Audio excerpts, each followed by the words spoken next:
So today, I want to talk to you about, I don't know if the right word is mistranslations, but anyway, let's just get into it.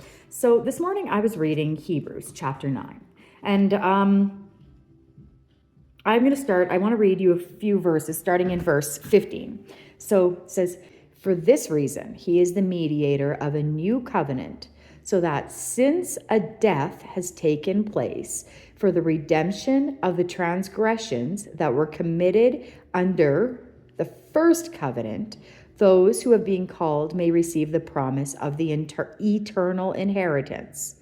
For where a covenant is, there must of necessity be the death of the one who made it." And this is the New International Version.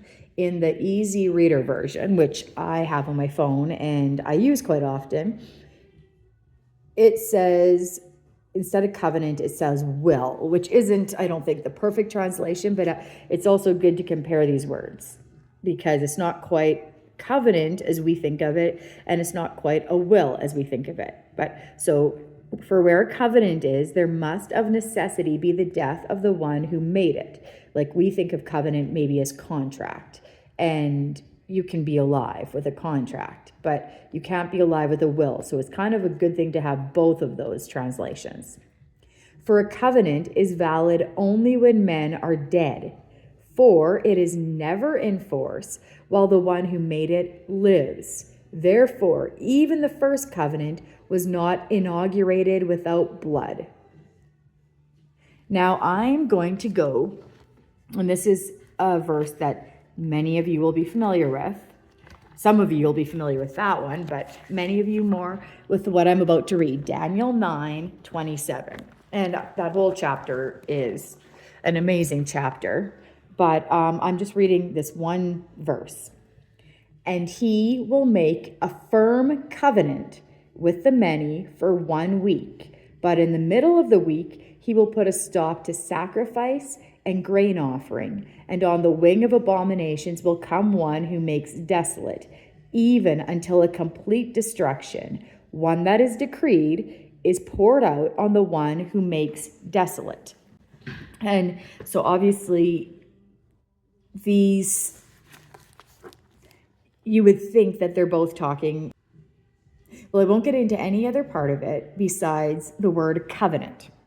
So what's interesting in I forget which version it is. I think it's the King James Version, because I was looking at Abram Publications. That's the site I use for translating Greek words, seeing what the original said. And so on Abram Publications, it translates into the King James Version. And the King James Version says in the Hebrew, I think it says a contract in Hebrews. It says a contract. So in the first verse I read you, it said a contract can't be, someone needs to die for a contract to be not nullified, but whatever, realized.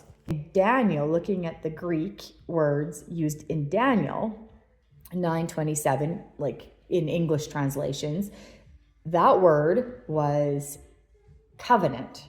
So you would think that they must be different words. But this is interesting because the word that was called contract in Hebrews chapter 9, verse 17, and the word that's called covenant in Greek as well, in Daniel 9:27, are both the words. I wrote this down. I kind of am familiar with some Greek words a little bit, but I had to write this down because I can't remember it. I think it's diatheke is how you pronounce it. And that's the same word.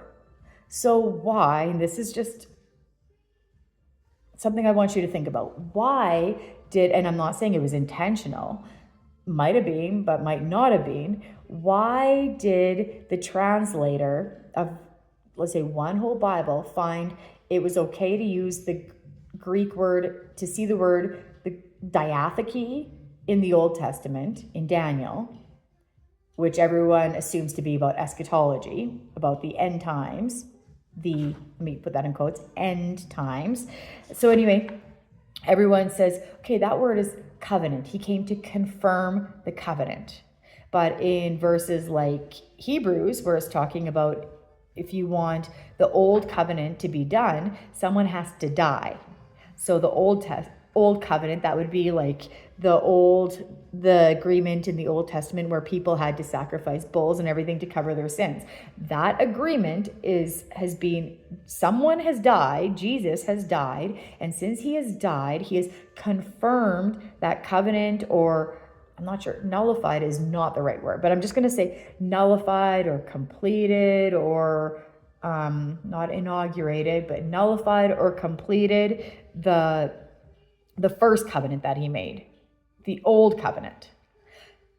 So, well, I'm going to skip confirm the covenant, talking about that at the moment. But why were different words, the same words, translated in two different ways? Is it possible that since the context, since we think it's about the end times in Daniel, the word was translated covenant, because we think that some covenant is confirmed, like Israel is going to have a covenant confirmed with them or made with them and then broken.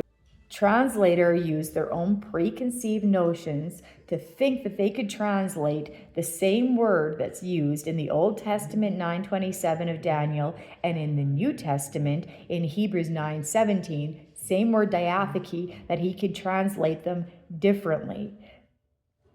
Now, as for confirm the covenant, if what we just heard is true, and it is, in Hebrews, when someone has to die to confirm a covenant, to say that covenant, like, okay, the one version that says a will, someone has to die, so they confirmed that will. They confirmed that covenant. They confirmed that contract. Either way, they've confirmed that. The word is confirmed is not used in Hebrews 9:17. But that's what's happened. They've confirmed that will, contract, or covenant, all translated by the word diatheke.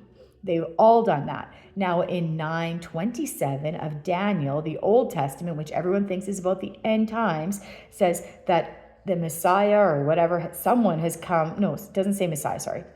Someone has come to confirm the covenant, but he's come to confirm that covenant. And if it's a covenant / like a will or like a contract, and like a will, which you